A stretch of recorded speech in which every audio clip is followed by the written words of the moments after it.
বন্ধুরা নমস্কার, এসো গল্প শুনি ইউটিউব চ্যানেলে আমি কামাল আপনাদের সবাইকে স্বাগত জানাই। আজ আপনাদের বিভূতিভূষণ বন্দ্যোপাধ্যায়ের এক চমৎকার ছোট গল্প রোমান্স পাঠ করে শোনাব। তো চলুন আর কথা না বাড়িয়ে সরাসরি ঢুকে পড়া যাক আজকের গল্প পাঠে।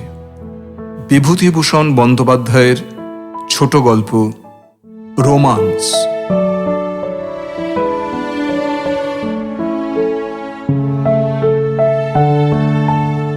সমীরই প্রথমে কথাটা তুললে।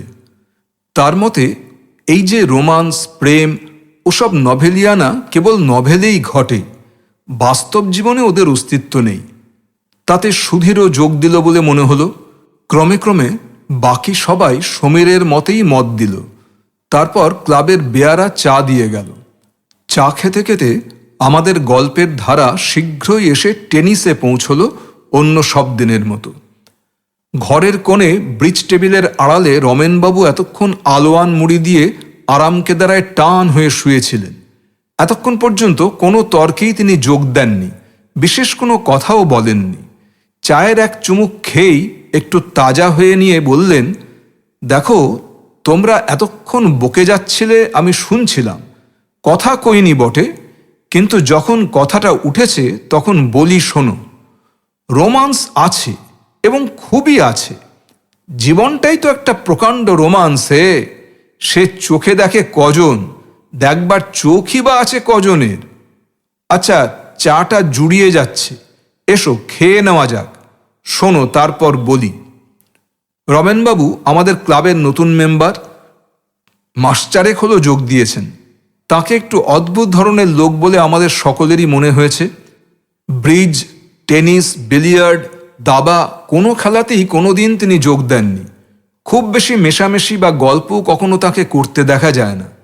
আপন মনে এসে বসেন, কাগজপত্র পড়েন, সন্ধ্যার আগেই উঠে চলে যান।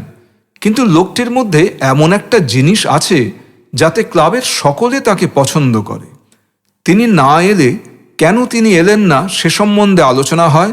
এবং আরেকটা জিনিস যা আদৌ ক্ষুদ্র ব্যক্তিত্বের পরিচায়ক নয়, সেটা এই যে তিনি উঠে চলে গেলে তার পেছনে তার সম্বন্ধে মন্দ কথা কেউ কোনোদিন বলতো না। ইতিমধ্যে চা খাওয়া শেষ হয়ে গেছিল। রমেনবাবু চা পান শেষ করে রুমালে মুখ মুছে গল্প শুরু করলেন। বছর কয়েক আগে আমি তখন একটা স্বদেশী ব্যাংকের শেয়ার বিক্রি ও প্রচারের কার্যে ঢাকা যাই। সেই প্রথম ও অঞ্চলে যাওয়া। সময়টা শীতের শেষ হলেও কলকাতার ধারণায় আমি শীতের কাপড় সঙ্গে নিয়ে যাইনি বলে এক দফা পদ্মার স্টিমারে, তারপর ট্রেনে শীতে হি হি করে কাঁপতে কাঁপতে রাত 9:30-10টার সময় গিয়ে ঢাকায় পৌঁছলাম। আমাদের ব্যাংকের একজন ডিরেক্টর ঢাকা শহরের এক ভদ্রলোকের নামে একখানা পরিচয়পত্র দিয়েছিলেন। তিনি শহরের একজন বড় উকিল। নাম এখানে করবার আবশ্যক নেই। তাঁরই বাসায় গিয়ে উঠব এরকম কথা ছিল। আমি যখন সে বাড়ি গিয়ে পৌঁছলাম তখন রাত 10:30টার কম নয়। বেশ জ্যোৎস্না রাত। কম্পাউন্ডের বাঁ ধারে ফুলবাগান, জাফরিতে মাধবীলতা এঁকে বেঁকে উঠেছে। আলো আঁধারে পাতার আড়ালে বড় বড় ব্ল্যাক প্রিন্স গোলাপ ফুটে রয়েছে। এসব গাড়িতে বসেই কৌতূহলের সঙ্গে চেয়ে চেয়ে দেখছিলাম। গাড়ি থামতেই একজন হিন্দুস্তানি দারোয়ান রুটি সেঁকা ফেলে গাড়ির কাছে এসে সেলাম করে দাঁড়ালো। তাকে জিজ্ঞাসা করে জানলাম উকিলবাবু কি কাজে কুমিল্লাতে গেছেন। আজ 3-4 দিন বাড়ি ছাড়া, কবে আসবেন তার ঠিক নেই। কোচম্যানকে গাড়ি ফেরাতে বলেছি, ডাকবাংলোতেই অগত্যা উঠব। একটি ছেলে বাড়ির মধ্যে থেকে বার হয়ে এলো। সঙ্গে সঙ্গে সেই দারোয়ানটিও এলো। সে যে ইতিমধ্যে কখন বাড়ির মধ্যে ঢুকেছিল আমি লক্ষ্য করিনি। ছেলেটি বললে, বাবা কাল সকালেই আসবেন, আপনি যাবেন না, শুনলে বাবা দুঃখ করবেন। রামদিন, বাবুর জিনিসপত্র নামিয়ে নাও। সুতরাং রয়ে গেলাম। আহার ও শয়নের ব্যবস্থা সুন্দর হলো। সারাদিনের পরিশ্রমে শীঘ্রই ঘুমিয়ে পড়লাম। পরদিন সকালে উঠে বাইরের বারান্দাতে বসে কাগজ পড়ছি। গৃহস্বামীর গাড়ি সদর গেট দিয়ে কম্পাউন্ডের মধ্যে ঢুকল। আজ সকালের ট্রেনেই উকিলবাবুর আসবার কথা ছিল, তাই তার গাড়ি স্টেশনে গিয়েছিল তাকে আনতে। গৃহস্বামী গাড়ি থেকে আমায় দেখে নেমে আমার পরিচয় জেনে খুব খুশি হলেন, নানাভাবে আপ্যায়িত করলেন। রাত্রে কোনো কষ্ট হয়েছে কিনা সে কথাটা অন্তত 10 বার এমনভাবে জিজ্ঞাসা করলেন যে মনে হলো রাত্রে কষ্ট হয়নি বললে তাকে হতাশ করা হবে। একদিনের মধ্যে আমি যেন বাড়ির লোক হয়ে পড়লাম সে বাড়িতে। রাত্রে আমার আহারের স্থান হলো বাড়ির মধ্যের দাওয়ায়। পরদিন সকালে আমার বাইরের ঘরে একটি 12-13 বছরের সুন্দরী মেয়ে চা ও খাবার নিয়ে এলো। বেশ ডাগর ডাগর চোখ, কালো চুলের রাশ পিঠের ওপর পড়েছে, মুখ দেখে বুদ্ধিমতী মনে হয়। চা ও খাবারের পাত্রটা টেবিলের ওপর রেখে এসে চলে যাচ্ছিল। আমি তাকে জিজ্ঞাসা করলাম, তুমি খুকি এ বাড়িরই না? নাম কি তোমার? সে হেসে বললে, বিনা। তারপরই সে চলে গেল। পরের দিন সকালে সেই মেয়েটি আবার চা নিয়ে এলো। এদিন সে অত শীঘ্র চলে গেল না। তাকে জিজ্ঞাসা করলাম, তুমি বুঝি স্কুলে পড়ো না? সে বললে, আমি মিটফোর্ড গার্লস স্কুলে পড়ি। কোন ক্লাসে পড়ো? এবার 4th ক্লাসে উঠেছি এই জানুয়ারি মাসে। কি কি বই পড়ো? কিছুক্ষণ ধরে আমাদের কথাবার্তার ধারা ওই পথ ধরেই বেয়ে চলল। বিকালে সে আপনি আবার এলো। আমার ঘরের চেয়ারটার হাতলের উপরে বসল, বলল, আপনি বুঝি বই লেখেন? কি করে জানলে বলো দেখি? আপনার নাম দেখেছি আমাদের বাড়িতে মাসিক পত্র আসে, তাতে আছে। কই কোন মাসিক পত্র আনো তো দেখি। বিনা 2-3খানা মাসিক পত্র নিয়ে এলো। একটাতে আমার বিদেশি ব্যাংক ও আমাদের কর্তব্য বলে একটা অর্থনৈতিক প্রবন্ধ বার হয়েছিল বটে। সেইটা বিনা খানিকক্ষণ ধরে পড়ল, তারপর সেটা মুড়ে রেখে এ গল্প ও গল্প করতে লাগলো। আমি মুখে মুখে ট্রান্সলেশন জিজ্ঞাসা করলাম, সবগুলোর উত্তর দিলে। ঢাকা মিউজিয়াম দেখতে যাবার ইচ্ছা ছিল। বিকালটায় কিন্তু বিনা অনেকক্ষণ ধরে ঘরে বসে রইল। মিউজিয়াম দেখতে না যাওয়া হলেও কোনো ক্ষতি অনুভব করলাম না। শেষ রাত্রে কি জন্যে ঘুম ভেঙে গিয়েছিল। কানে গেল বাড়ির মধ্যে মেয়েলি গলায় কে চেঁচিয়ে ইউক্লিডের জিওমেট্রি পড়ছে। 2 tangents can be drawn to a circle from an external point and they are equal and also subtend. ভারী আশ্চর্য লাগলো। বিনা নিশ্চয়ই নয়, কারণ 4th ক্লাসে জিওমেট্রির ট্যানজেন্ট কোনো স্কুলেই পড়ানো হয় না। তাছাড়া সেটা বিনার গলাও নয়। ঘড়িতে দেখলাম রাত 4টে বেজেছে। মনে মনে ইউক্লিডের অপূর্ব প্রভাবকে ধন্যবাদ না দিয়ে থাকতে পারলাম না। এই শীতের রাত্রে 4টের সময় কার জ্ঞান পিপাসা এত প্রবল হয়ে উঠেছে জানবার ভারী ইচ্ছা হলো। সকালে বিনা চা নিয়ে আসতেই জিজ্ঞাসা করলাম, বিনা, শেষ রাত্রে কে জিওমেট্রি পড়ছিল বাড়ির মধ্যে? তুমি? বিনা হেসে বললে, আমি না, ও দিদি। এইবার ম্যাট্রিক দেবে। এই সামনের বুধবার থেকে এক্সামিন বসবে কি না? আমি বললাম, কই তোমার দিদি ম্যাট্রিক দিচ্ছেন সে কথা তো শুনিনি। স্কুলের গাড়িতে তো তুমিই একলা যাও দেখেছি। বিনা হেসে গড়িয়ে পড়ে আর কি। বললে, বা রে, বেশ লোক তো আপনি। দিদি তো অ্যালাউ হয়ে বাড়ি বসে পড়ছে, ও বুঝি আমার সঙ্গে রোজ রোজ স্কুলের গাড়িতে পড়তে যাবে? কথাটা বিনা ঠিকই বলেছে, তার হাসিটা নিতান্ত অসঙ্গত নয় বটে। সেদিন বিকালে স্কুলের গাড়িটা যখন এসে লাগলো তখন আমি রোয়াকে পায়চারি করছিলাম। বিনাকে নামতে দেখলাম না, কিন্তু আরেকটি মেয়ে নামল। বয়স 15-16 হবে, অপূর্ব সুন্দরী। লাল পাড় সিল্কের জ্যাকেটের বাইরে নিটোল শুভ্র বাহু দুটি যেন হাতির দাঁতে কুঁদে তৈরি। একবার আমার দিকে চোখ ফিরিয়ে চেয়ে দেখে শান্ত গতিতে বাড়ির মধ্যে ঢুকল। সন্ধ্যার একটু আগে বিনা এসে বললে, চা এখন আনবো না বেরিয়ে এসে খাবেন? পরে একটু থেমে বললে, দিদিকে আজ দেখেছেন না? আমি তখনও ঠিক করতে পারিনি যে স্কুলের গাড়ির সেই মেয়েটিই বিনার দিদি। পূর্বেই বলেছি বিনা ভারী বুদ্ধিমতী মেয়ে। সে আমার মুখ দেখেই ব্যাপার বুঝে নিয়ে বললে, আজ বিকালে স্কুলের গাড়ি থেকে যে নামলো তখন ওই তো দিদি। আমি তো আজ স্কুলে যাইনি, দিদি রিসিট আনতে স্কুলে গেছিল যে ওবেলা। পরে সে বললে, দিদিই আমাকে জিজ্ঞেস করছিল, বাইরের ঘরে ও ভদ্রলোকটি কে রে? মনে মনে অভিমানে বড় ঘা লাগলো। বড় মানুষের মেয়ে বটে, সুন্দরীও বটে, কিন্তু আজ 6-7 দিন যে আমি তার বাপের বৈঠকখানার একখানা চেয়ার টেবিলের মতো বাইরের ঘরের এক কোণে পড়ে আছি, এতদিনের মধ্যে এ হতভাগ্যের সম্বন্ধে সে সংবাদটুকুও কি তার কর্ণগোচর হয়নি? দিন দুই কেটে গেল। এ কয়দিনে আমি নিজের কাজে ব্যস্ত হয়ে যথেষ্ট ঘোরাঘুরি করলাম, তাতে ঠিক সময়ে স্নানাহার হয়ে উঠত না কোনোদিনও। সুতরাং বিনার সঙ্গে দেখা হবার সময় হতো না। তৃতীয় দিন সকালে বার হয়ে সন্ধ্যার কিছু আগে ফিরে এলাম। বারান্দাটাতে বসে একটু বিশ্রাম করছি। অপ্রত্যাশিতভাবে বিনা ঘরে ঢুকে হাসি মুখে বললে, ঠাকুর দুবার, তারপর আমি দুবার আপনাকে ডাকতে এসে ফিরে গিয়েছি। আপনার খিদে তেষ্টা কিছুই পায় না। কোথায় ছিলেন সারা দিনটা? আমি কৈফিয়ত দেবার আগেই সে আবার বলে উঠল, মুখ হাত ধুয়ে ফেলুন, আপনার চা নিয়ে আসি। বাবা এখনো কাছারি থেকে ফেরেননি, গরম জল চড়ানোই আছে। অল্প পরেই সে চা নিয়ে এসে অভ্যস্তভাবে সামনের চেয়ারের হাতলটার উপর বসে অনর্গল বকে যেতে লাগল। সব কথার উত্তর পাবারও প্রত্যাশা সে রাখে না, আপনা আপনি বেশ বলে যেতে পারে। বললে, ভারী মজা হয়েছে। আমি আপনার একটা লেখা দিদিকে দেখিয়ে বললুম, পড়ে দেখো তো। দিদি পড়তে গিয়ে বুঝতে পারে না, দাঁড়ান সেখানে আনি। আমার উত্তরের অপেক্ষা না করেই সে বাড়ির মধ্যে চলে গেল। কিন্তু সেদিন আর সে বাইরের ঘরে দেখা দিলে না। বিনার খামখেয়ালি ধরন আমার জানা ছিল, কাজেই এতে আমি কিছুমাত্র আশ্চর্য হলাম না। পরদিন সকালে সে এলো, হাতে একখানা বঙ্গবন্ধু। আমায় দেখিয়ে বললে, এই নিন, দিন দিকি বুঝিয়ে। লাল পেন্সিলে দিদি দাগ দিয়ে দিয়েছে জায়গাগুলো। সেই মাসের বঙ্গবন্ধুতে আমার যৌথ ব্যাংক ও মধ্যবিত্তের কর্তব্য বলে প্রবন্ধটা বেরিয়েছিল।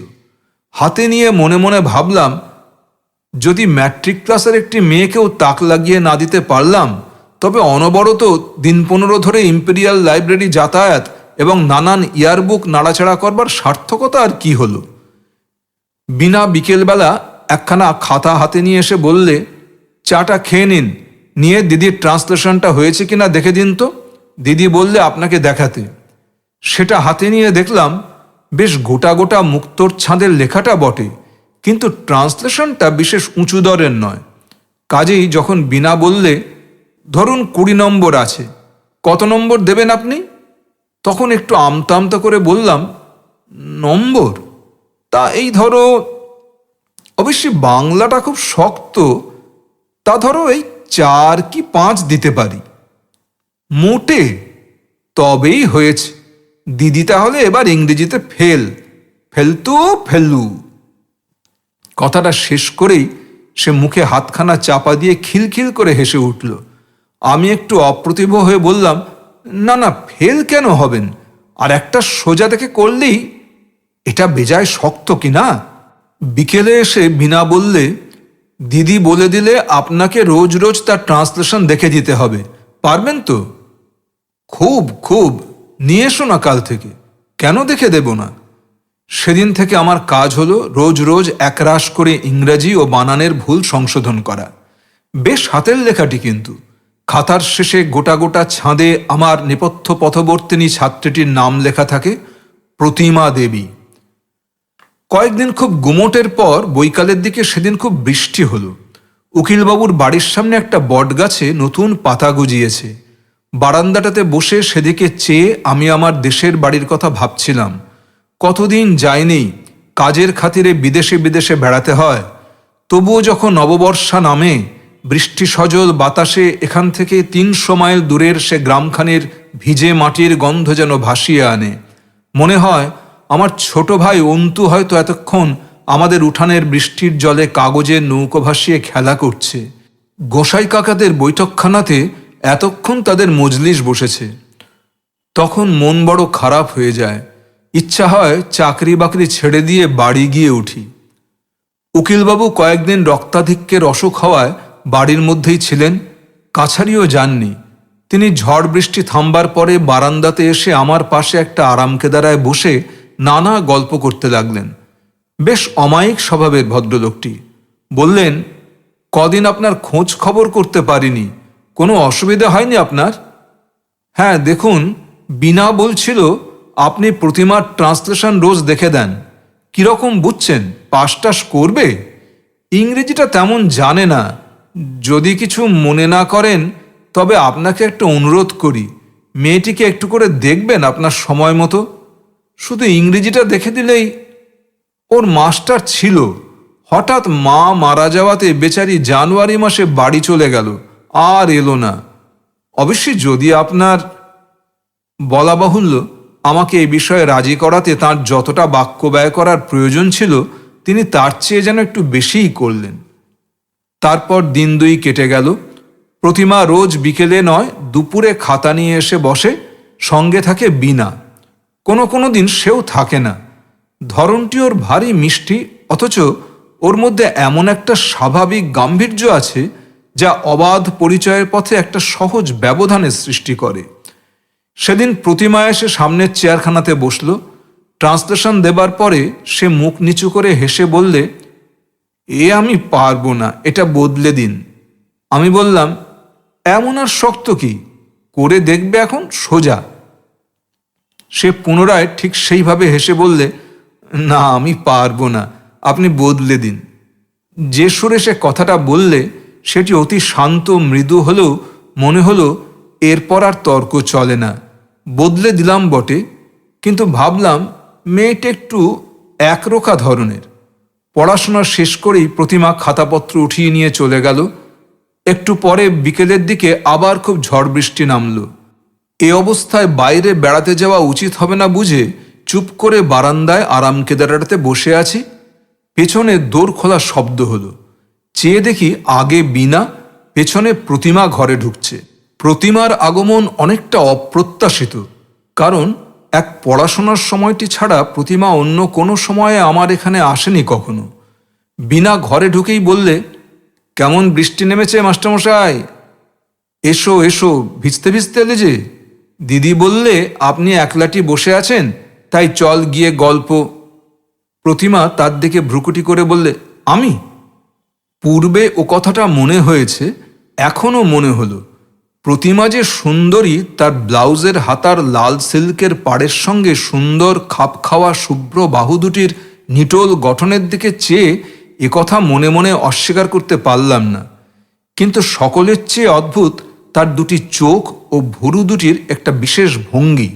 সেটা কি তা ঠিক মুখে বোঝানো যায় না, অথচ যে ধরনের সৌন্দর্যে মনের মধ্যে একটা অব্যক্ত অভাবের বেদনা সৃষ্টি করে, ওর মুখের সৌন্দর্যটা ঠিক সেই ধরনের।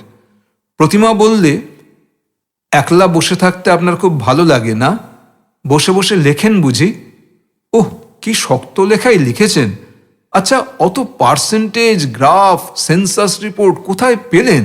সব বুঝি আপনার মুখস্থ? মুখস্থ কি আর থাকে? ওসব লাইব্রেরিতে গিয়ে বই দেখে লেখা। অত মুখস্থ থাকলে একটা সচল ইয়ারবুক হয়ে উঠব যে। আচ্ছা, আপনার দেশ কোথায়? অনেক দূর, বর্ধমান জেলায়। তোমার জিওগ্রাফি আছে ম্যাট্রিকে? প্রতিমা মৃদু হেসে বললে, জিওগ্রাফি না থাকলেও বর্ধমান জেলা জানি। বীণা বললে, আমাদের ক্লাসের জিওগ্রাফিতে বর্ধমানের জেলার কথা আছে। আচ্ছা, আপনাদের দেশে খুব ধান হয় আর খুব কয়লার খনি আছে না মাস্টারমশাই? কয়লার খনি নেই এমন নয়, তবে একটু পশ্চিম ঘেঁষে। প্রতিমা বললে, কয়লার খনি দেখেছেন আপনি? আচ্ছা, ও কি করে হয়? কয়লার খনির উৎপত্তির কথা এসে পড়াতে স্বভাবতই অনেক কথা মনে পড়ল। পৃথিবীর আদিম জন্ম কথা, নেবুলা, স্তর বিভাগ, বিভিন্ন যুগ বিভাগ, সূর্য ও প্রাণীর জন্মের ইতিহাস, জীবাত্মা ও অধুনালুপ্ত অতিকায় জীবদিগের বিবরণ ইত্যাদি।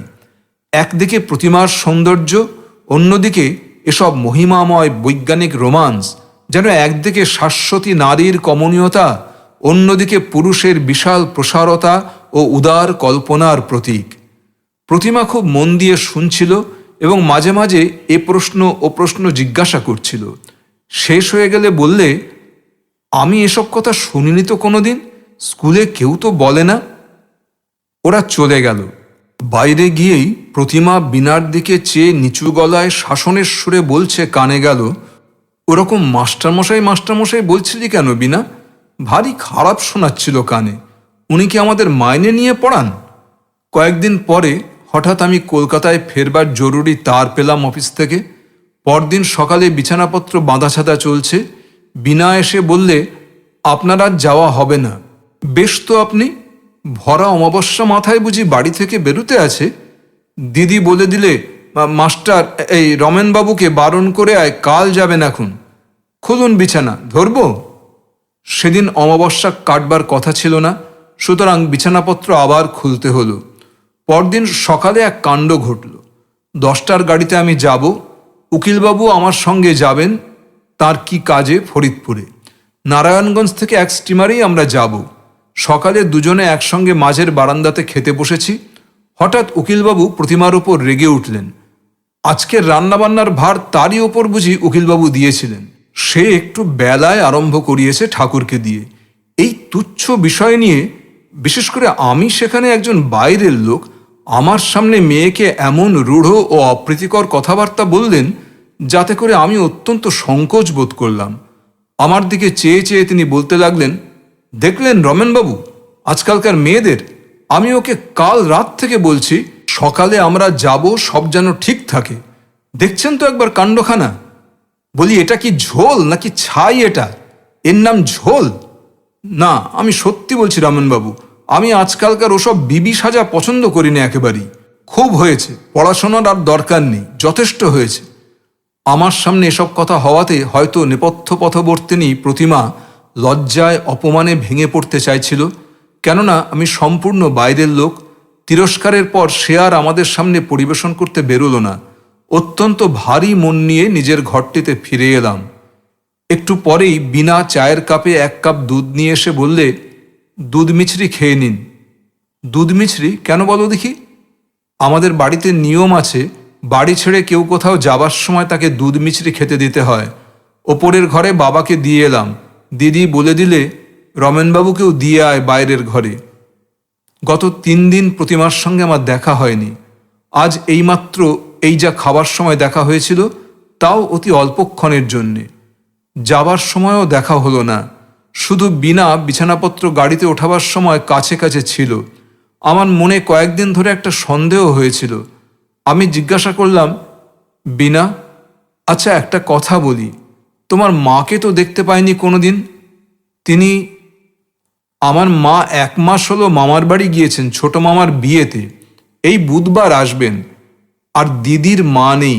দিদির ছেলেবেলাতেই। প্রতিমা তোমার আপন বোন না? বিনা ঘাড় নেড়ে হেসে বললে, বা রে, একদিন আছেন তাও জানেন না বুঝি? আপনার মন থাকে কোথায়? একদিন তো আপনার সামনে একথা হয়ে গিয়েছে না? কবে পূর্বে একথা উত্থাপিত হয়েছিল মনে না হলেও এতদিনের একটা খটকা আমার কাছে আজ পরিষ্কার হয়ে গেল। তাই বিনা ও প্রতিমার মুখের গড়নে এতখানি তফাৎ, কথাটা অনেকবার মনে হলেও ঠিক কিছু ধারণা করতে পারিনি এতদিন। অত্যন্ত অন্যমনস্কভাবে উকিলবাবুর সঙ্গে তার গাড়িতে উঠে বসলাম। আজ কয়দিনের তো জানাশোনা, কিন্তু চলে যাবার সময় মনে হতে লাগলো, প্রথম এসে এই অপরিচিত লোহার গেটের মধ্যে যখন আমার ঠিকা গাড়ি ঢুকেছিল, সেদিন আজ অনেক দূর পেছনে পড়ে গিয়েছে। আজ এই বাড়ির প্রতি জিনিসটা, ওই পাতাবাহারের গাছটা, বাইরের উঠানের ওই পুরানো ইদারাটা, সব যেন হঠাৎ বড় প্রিয় হয়ে উঠেছে। যেন নীড়হারা বিহঙ্গ নিঃসীম শূন্যে মুক্তপক্ষে উঠতে উঠতে কোথায় নীড়ের সন্ধান পেয়েছিল, যে নীড়ে তার কোনো দাবি দাওয়া নেই, শুধু মনের মধ্যেকার একটা অনির্দিষ্ট নির্ভরতার ভাবে সেই মিথ্যা অধিকারের কথাটা স্মরণ করিয়ে দিত মাত্র। তাই আজ ছেড়ে যাবার বাস্তবতার সঙ্গে দ্বন্দ্বে তার নিজের কাছে পরিস্ফুট হয়ে উঠেছে যে সে অধিকারের বার্তাটা কতটা অসঙ্গত ও ভিত্তিশূন্য। দেশে ফিরে অল্প কিছুদিন থাকবার পরেই কয়েক মাস একরকম কেটে গেল। পূজার পরে কার্তিক মাসের প্রথমে হঠাৎ অফিসের হুকুম হলো আবার ঢাকা যাবার। এবার যখন গোয়ালন্দ থেকে স্টিমারে উঠলাম, তখন আগেকার মতো ভিড় ছিল না। পদ্মাবক্ষ শান্ত স্থির, চরে চরে কাশের বন ঘন সবুজ, আকাশের রং তিসির ফুলের মতো নীল। নারায়ণগঞ্জ পর্যন্ত ভারী আরামে কাটল। ঢাকায় নেমে কিন্তু বিনাদের ওখানে না গিয়ে ডাকবাংলোয় উঠলাম। নানা কারণে এবার বিনাদের বাড়ি উঠতে পারা গেল না। বারবার অনাহুতভাবে তাদের ওখানে গিয়ে উঠলে তারাই বা কি মনে করবে। হয়তো এবার আমার সেখানে যাওয়াটা তারা পছন্দ নাও করতে পারে। তার চেয়ে বরং নিজের কাজকর্ম সেরে এমনি একদিন তাদের বাড়িতে গিয়ে সকলের সঙ্গে দেখাশোনা করে আসা যাবে। এখন আবার জ্যোৎস্না পক্ষ ঘুরে এলো। ডাকবাংলোর কম্পাউন্ডের হাসনা ঝোপের মিঠা মৃদু সৌরভ ভরা ঝিরঝিরে বাতাসে একদিন রেলিংয়ে ভর দিয়ে দাঁড়িয়ে দাঁড়িয়ে কত কথাই মনে ওঠে। একবার মনে হচ্ছিল এই অপরিচিত ঢাকা শহরটিতে এমন কেউ আমার আপনার জন আছে যে যদি সে জানে আমি ঢাকাতে এসেছি এবং লক্ষ্মীছড়ার মতো ডাকবাংলোয় উঠে দাড়িওয়ালা বাবুর্চির শিরাবহুল হস্তের ডাল ভাত ও শুরুয়া আহার করছি, তো মনে মনে ভারী দুঃখিত হবে। কারণ আমি জানি আমার আহারের কিছুমাত্র অনিয়ম হলে তার সহ্য হয়নি, নানা অনুযোগ করে ঠিক সময়ে খেতে বাধ্য করেছে। কিসে আমার স্বাচ্ছন্দ্য বাড়ে তার জন্যে অলক্ষ্যে কত চেষ্টা ছিল তার। একবার মনে হচ্ছিল এসব চিন্তার সার্থকতা কি? অতিথির প্রতি সৌজন্যকে অন্য কিছু বলে মনে করবার অধিকারই বা আমায় কে দিয়েছে? দিন 15 ঢাকায় কেটে গেলেও বিনাদের বাড়ির রাস্তা পর্যন্ত মারালাম না ইচ্ছে করেই। কিন্তু শেষ পর্যন্ত শুধু ভারতমাতা ব্যাংকের শেয়ার বিক্রি এবং কালু ঝমঝম তোপের পুরাতত্ত্ব আলোচনা করে সময় কাটানো অসম্ভব ও একঘেয়ে হয়ে উঠল। একদিন বিকেলের দিকে ওদের বাড়িতে ছড়ি হাতে নিশ্চিন্ত মনে বেড়াতে গেলাম, যেন এই পথ দিয়েই কাজের খাতিরে যেতে যেতে একবার দেখতে আসা গেল কে কেমন আছে। গেটের মধ্যে ঢুকে চোখ পড়ল বাড়ির ওপরের ঘরে সব জানালা বন্ধ। উকিলবাবুর অফিস ঘরের সামনে রামধনিয়া বেয়ারাও টুলের ওপর বসে নেই। বাইরে কোথাও একটা কি করা যায় বা কাকে ডাকবো ভাবছি। এমন সময় উকিলবাবুর পুরনো খানসামা ছকু বাজার থেকে কি কিনে নিয়ে গেট দিয়ে বাড়ি ঢুকেই আমাকে দেখে থমকে দাঁড়িয়ে গেল। বাবু, আপনি? হ্যাঁ, এখান দিয়ে যাচ্ছিলাম। তাই? বাবু কোথায়? আপনি শোনেননি? জানেন না কিছু? পরে সে একে একে যা বলে গেল তা সংক্ষেপে এই যে গত ভাদ্র মাসে উকিলবাবু রক্তাধিক্য রোগে হঠাৎ হার্ট ফেল করে মারা যান। তার উপর বিপদ, বড় দিদিমণি পরীক্ষায় ফেল হন এবং তারপরই তার মাথা খারাপ মতো হয়ে গিয়েছে। তিনি আছেন তার মামার বাড়ি। বিনাকে নিয়ে তার মা নিজের বাপের বাড়ি চলে গিয়েছেন এবং সেইখানেই আছেন। বর্তমানে এ বাড়িতে রঘু মিশির দারোয়ান আর সে ছাড়া কেউ থাকে না। অন্য চাকর বাকরের জবাব হয়ে গিয়েছে। ডাকবাংলোয় ফিরে সেদিন কোনো কাজে মন গেল না। প্রতিমার কথা ভেবে আমার মন করুণায় পূর্ণ হয়ে গেল। ডাকবাংলোর নির্জন বারান্দার অন্ধকারটাও যেন অশ্রু সজল হয়ে উঠল ওর নানা ছোটোখাটো কথাবার্তার স্মৃতিতে। পরদিন সকালে আমি হঠাৎ আবিষ্কার করলাম যে ব্যাংকের শেয়ার বিক্রির কাজটা যে পরিমাণে হওয়া উচিত ছিল তা হয়নি। সকাল সন্ধ্যায় সবসময় মহা উৎসাহে ঘুরে ঘুরে অফিসের কাজ করে বেড়াই আর কলকাতার অফিসে বড় বড় রিপোর্ট পাঠাই। দিন 5 পরে সেদিন সকালে স্নান করে বসে খবরের কাগজ পড়ছি। এমন সময় ডাকবাংলোর বেয়ারা বললে, আপকো পাস এক আদমি আনে মাংতা হ্যায়। একটু পরেই দেখি উকিলবাবুর বাসার ছকু খানসামা বেয়ারার সঙ্গে ঘরে ঢুকছে। আমি আগ্রহের সুরে বললাম, কি মনে করে? ছকু বললে, পরশু ছোট দিদিমণি বাড়ি এসেছেন মার সঙ্গে। আপনি বাসায় গিয়েছিলেন শুনে আমায় বলে দিলেন ডাকবাংলোয় গিয়ে দেখে আয় তিনি আছেন কিনা। থাকলে আমাদের বাড়ি অবশ্যই করে একবার আসতে বলে আয় আমার নাম করে। আজই বিকেলে যেতে বলে দিয়েছেন। আমি তাকে বলে দিলাম অফিসের কাজ সেরে বিকেলের দিকে আমি নিশ্চয়ই যাব। বিকেলে যখন বিনাদের বাড়ি গেলাম তখন সন্ধ্যা হবার খুব বেশি দেরি ছিল না। রাস্তার ধারে ধারে আলো দিয়েছে। মোড়ে মোড়ে ফেরিওয়ালা চাই গরম গরম বাখরখানি বলে হেঁকে যাচ্ছে। ওদের বাড়ি পৌঁছে বাড়ির মধ্যে খবর পাঠালাম। একটু পরে বিনা এসে পায়ের ধুলো নিয়ে প্রণাম করে মৃদু স্বরে জিজ্ঞাসা করলে, আপনার শরীর ভালো আছে? একরকম মন্দ নয়। তোমরা, তোমাদের সব? বিনার চোখ দিয়ে ঝরঝর করে জল ঝরে পড়ল। কথাটা জিজ্ঞাসা না করাই বোধহয় উচিত ছিল। সান্ত্বনাসূচক গোটাকতক মামুলি কথা বলে আনাড়ির মতো বসে রইলাম। কিন্তু ওই জন্যেই আমি বিনাকে ভারী পছন্দ করি। এত অল্পক্ষণের মধ্যে সে নিজের দুর্বলতাটুকু সামলে নিলে যে তাকে আমি মনে মনে সাধারণ মেয়েদের চেয়ে উচ্চ আসনে স্থান না দিয়ে পারলাম না। চোখ মুছে নিয়ে বললে, আপনি এসে উঠেছেন কোথায়? ডাকবাংলোয়? আচ্ছা, এইবার তো আমরা এসেছি। জিনিসপত্র নিয়ে এখানে চলে আসুন কাল সকালেই। বিনা কথাটা এমন হুকুমের সুরে বললে যে হঠাৎ তার প্রতিবাদ করা সম্ভবপর নয়। অন্য কথা তুলে সেটা চাপা দেবার জন্য নানা অনাবশ্যকীয় কথা ওঠালাম, যেন প্রধানত সেইগুলো জানবার আগ্রহেই আমি এতটা পথ হেঁটে এসেছি। শেষে বললাম, প্রতিমা কোথায়? এই প্রশ্নটা অনেকবার মুখে এলেও এতক্ষণের মধ্যে কি জানি কেন একবারও মুখ ফুটে জিজ্ঞাসা করে উঠতে পারিনি। বিনা বললে, দিদি এখনো সারেনি, বড় মামাবাবু সঙ্গে করে চুনার নিয়ে গেছেন, সেইখানেই আছে। কেবল আপন মনে বসে বসে কি ভাবে, এছাড়া তার আর কোনো খারাপ লক্ষণ নেই। কিন্তু খায় না, দেয় না, শুতেও চায় না, বেড়াতে যেতেও চায় না, কেবল রাত দিন বসে বসে কি ভাবছে, ওই তার রোগ।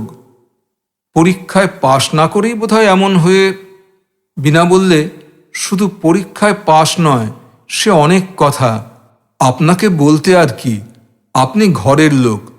দিদি পরীক্ষা দেওয়ার পর বাবা তার এক সম্বন্ধ ঠিক করলেন। চাটগাঁয়ের উকিল, হাতে পয়সা আছে, কিন্তু তেজপক্ষের বর, বয়স 40-এরও ওপর। দিদি সব শুনেছিল, কিন্তু কিছু বলেনি। মা কত বোঝালেন, কিন্তু বাবার ইদানিং কেমন হয়েছিল জানি নে, দিদিকে একেবারে যেন বিষ নজরে দেখতেন। দিদি শেষে রাগে পড়ে খবরের কাগজ দেখে কোথাকার স্কুলে মাস্টারির দরখাস্ত করে, চাকরিও পায়। কিন্তু বাবার হাতে তাঁদের চিঠি এসে পড়ে। তারপর সে কি অপমান আর কি কাণ্ড! তারপরই পরীক্ষায় ফেল হলো, সে আবার এক কাণ্ড। বাবা হঠাৎ মারা না গেলে এ বিয়ে ঠিক হতো। এইসব গোলমালে দিদি যেন কেমন হয়ে গেল। চিরকাল সে ভারী অভিমানী। দিদির কোনো দোষ ছিল না। সে যে মাস্টারির দরখাস্ত করেছিল, সে শুধু অপমানের জ্বালায় জ্বলে আর থাকতে না পেরে। তারপর বিনা আমায় বসতে বলে তাড়াতাড়ি বাড়ির মধ্যে চলে গেল এবং কিছুক্ষণ পরে পুরনো দিনের মতো নিজের হাতে চা ও ঝিয়ের হাতে জল খাবারের রেকাবি আর জলের গ্লাস নিয়ে ঘরের টেবিলে রেখে বললে, আসুন দেখি, খেয়ে দেখুন তো চাটা। তবে কি আর আপনার ডাকবাংলোর বাবুর্চির মতো হয়েছে? বিনা আগেকার চেয়েও সুশ্রী ও মাথায় বড় হয়ে উঠেছে, তবে ওর ধরনগুলো ঠিক আছে, একটুও বদলায়নি, বেশ লাগে ওকে। উঠবার সময় বিনা বললে, কিন্তু আপনি কাল সকালেই আসবেন তো? আমি মাকে বলেছি, আপনি না এলে ভারী রাগ করব, কিন্তু বলে দিচ্ছি, কাল রঘু মিশিরকে সকালে ডাকবাংলোয় পাঠিয়ে দেব। এখন আমি তাকে বুঝিয়ে বললাম, এবারকার অফিসের কাজ শেষ হয়ে এসেছে, বেশি দিন আর ঢাকায় থাকতে হবে না, অল্প দিনের মধ্যেই কলকাতায় যেতে হবে, বরং এরপর যখন আসব ইত্যাদি। বিনা কিন্তু কিছুতেই শুনলে না। তার মনেও বেশি কষ্ট দিতে পারলাম না। রাজি হয়ে বললাম, আচ্ছা তাই হবে, তবে একটু দেরি হয়ে যাবে হয়তো, এই বেলা 9টার মধ্যেই আসব। বিনা খুব খুশি হয়ে বললে, আপনার সেই ঘরটাতেই থাকবেন, সকালেই 8টার আগে আমি রঘুমিশিরকে পাঠাবো। চলে আসবার সময় আবার ডেকে বললে, সকালে চা খেয়ে আসবেন না যেন, এখানে এসে খাবেন। ডাকবাংলায় ফেরবার পথে সেদিন একটা সত্য আমার কাছে বেশ পরিস্ফুট হয়ে উঠল। হঠাৎ বিনারা আমার বড় আপন হয়ে উঠেছে। এত অল্প দিনে যে উপকরণে গাঁথনি পাকা ও শক্ত হয়ে ওঠে, ওদের দিক থেকে অন্তত তার কোনো কার্পণ্য তো ছিল না। মানুষের সঙ্গে মানুষের এরকম সহজ সম্পর্ক আদান প্রদান যে জীবনের কত বড় সম্পদ, তা অনেক স্থলে আমরা বুঝিনে বলেই সকল সম্বন্ধকে ছোট করে দেখতে শিখি। মেয়েরা এটা কেমন সুন্দরভাবে পারে। ওদের চরিত্রগত সেবা প্রবৃত্তি ও মুগ্ধ মনের সৌন্দর্য জগৎকে যে কত দিক থেকে মঙ্গল ও কল্যাণ ভরে রেখেছে, তার বাস্তবতা সেদিন নির্জন ডাকবাংলোর বারান্দাতে বসে মনে প্রাণে অনুভব করলাম। সব কথা বুঝিয়ে বলা যায় না। শুধু নক্ষত্রদল যখন অনন্ত অন্ধকারের মধ্যে কাঁপে, রাত্রি অপূর্ব রহস্যময় হয়, নৈশ পাখির ডাক দূর থেকে ভেসে আসে, মনের মধ্যে নাম না জানা উল্লাসে সে সত্যটুকু নিজের কাছে পরিস্ফুট হয়ে ওঠে। ডাকবাংলোয় ফিরে দেখি আমার এক পুরনো বন্ধু আমার জন্য অপেক্ষা করছেন। তিনি ইন্স্যুরেন্সের দালাল, নারায়ণগঞ্জের কাজে এসেছেন এবং সেখানেই আছেন। তার নামে তার একটা মানি অর্ডার এসেছে, কিন্তু সেখানকার পোস্টমাস্টার তাকে চেনেন না, তাকে শনাক্ত করবারও কেউ সেখানে নেই বলে টাকা দিচ্ছেন না। এদিকে তার হাতেও 1 পয়সা নেই। এখন কি করা যায়?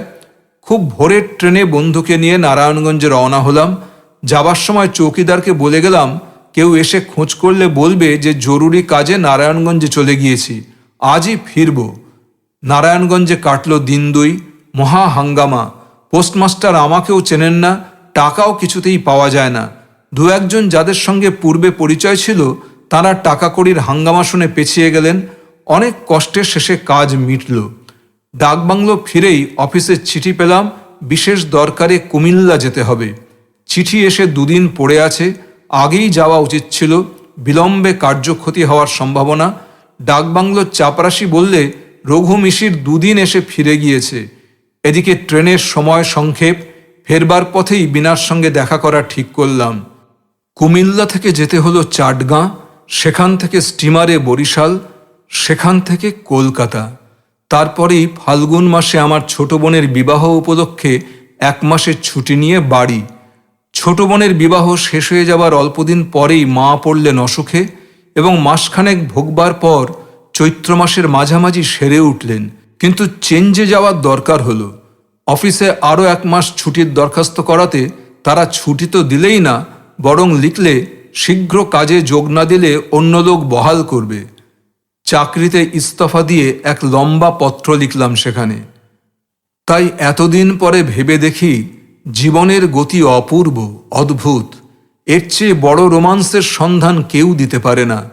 বিনাকে যখন বলে আসি পরদিন সকালে তার ওখানে যাব, এমনকি তার মন প্রফুল্ল রাখবার জন্য তাকে কী সব বই পড়াবো তা পর্যন্ত ভাবতে ভাবতে এসেছিলাম, তখন কে জানতো বিনার সঙ্গে দেখা তো আর হবেই না, আমার ঢাকা যাওয়ার পথই একেবারে বন্ধ হয়ে যাবে। তারপর কয়েক বছর কেটে গেল। আইন পাশ করে আলিপুর কোর্টে বেরুতে আরম্ভ করলাম। ভবঘুরের জীবন ক্রমে পেছনে পড়ে গেল। মাত্র নির্জন অবসর মুহূর্তে বার লাইব্রেরি কক্ষের মক্কেলহীন দুপুরবেলায় মাঝে মাঝে সেসব দিনের নানা কথা মনে পড়ে, তখন যেন স্বপ্নের মতো ঠেকে। এইসব স্মৃতিতেই জীবন মধুময় হয়ে ওঠে। জীবনের কুঞ্জবনে এরাই গায়ক পাখি। ফুল ফলে সকাল দুপুরের সঙ্গে সুর মেলানো অনন্তমুখী সঙ্গীত এদেরই নিভৃত নিরান্তরাল থেকে শোনা যায়। বিবাহের অনুরোধে বাড়িতে তিষ্ঠানো দায়। জ্যাঠামশায় ভবানীপুরে কোথায় বিবাহের সম্বন্ধ ঠিক করে পাত্রী দেখে এসে খুব প্রশংসা করলেন। জ্যাঠাইমার অনুরোধে তাদের বাসা থেকে রওনা হয়ে বন্ধুবান্ধব সঙ্গে নিয়ে একদিন মেয়ে দেখতে গেলাম। বেলতলা রোডে একতলা ছোট বাড়ি, বাড়ির সামনে ছোট্ট একটু কম্পাউন্ড, গেটের ওপরকার লোহার জালতিতে থোকা থোকা মাধবীলতা গুচ্ছ।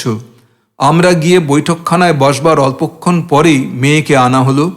তার মুখের দিকে চেয়েই আমি চমকে উঠলাম। বিস্ময়ে আমার মুখ দিয়ে কোনো কথা বার হলো না। বীণা! কিন্তু এ কোন বীণা? 4 বছর আগে সে চঞ্চলা বালিকা নয়, অনিন্দ সুন্দরী সংযতা তরুণী। মেয়ের মামা পরিচয় দিলেন, মেয়েটি বেথুনে ফার্স্ট ইয়ারে পড়ে, ম্যাট্রিক ফার্স্ট ডিভিশনে পাশ করেছে, পড়াশোনায় বেশ ভালো। বাপ ঢাকার উকিল ছিলেন, মারা গিয়েছেন।